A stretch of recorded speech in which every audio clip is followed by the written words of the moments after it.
4 fugitive suspects go on trial in the Netherlands on Monday charged with the murder of 298 passengers and crew aboard Malaysia Airlines Flight 17, which was shot down with a Russian-made missile over eastern Ukraine in July 2014.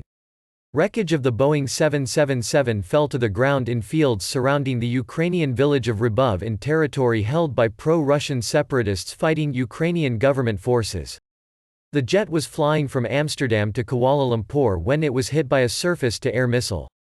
There were no survivors. Arrest warrants were issued last year for 3 Russians and a Ukrainian who were identified by a Dutch-led Joint Investigation Team (JIT), which spent several years collecting evidence to identify those behind the attack. The 4 Russians Sergei Dubinsky, Oleg Palatov and Igor Gurkin, and Ukrainian Leonid Karchenko, had senior positions in the pro-Russian militias in eastern Ukraine in 2014. The JIT said they had not pulled the trigger, but colluded to carry out the attack. Gurkin, a vocal and battle-hardened Russian nationalist, was Minister of Defense in the self-declared Donetsk People's Republic (DNR) in Ukraine. Dubinsky, Palatov and Karchenko were members of the separatists' military intelligence unit.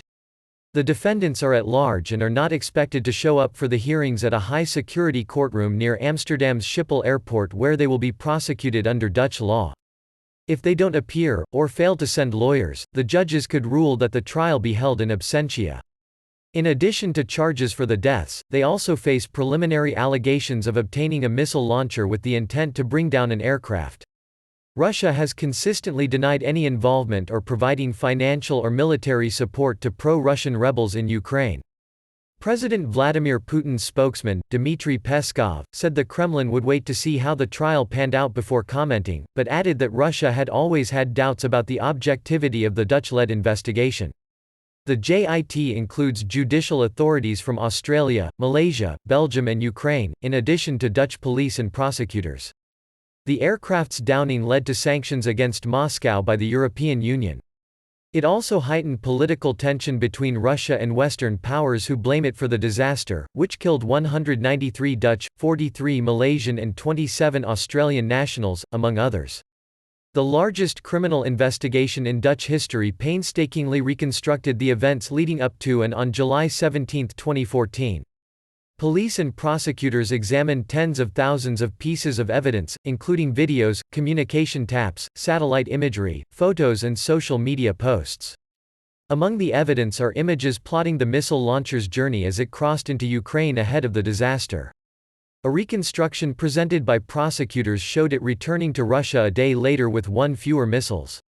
Intercepts released in November by the JIT showed that 2 of the suspects had been in contact with Vladislav Surkov, a senior Putin aide, and Sergei Aksonov, a Russian-appointed leader in Russian-annexed Crimea, it said. The communications between the DNR militant leaders and Russian government officials raise questions about their possible involvement in the deployment of the missile, which brought down flight MH17, the JIT said. 2 weeks have been scheduled for the first proceedings, which could be largely procedural. The trial is expected to run through 2020 and may be longer in the event of delays.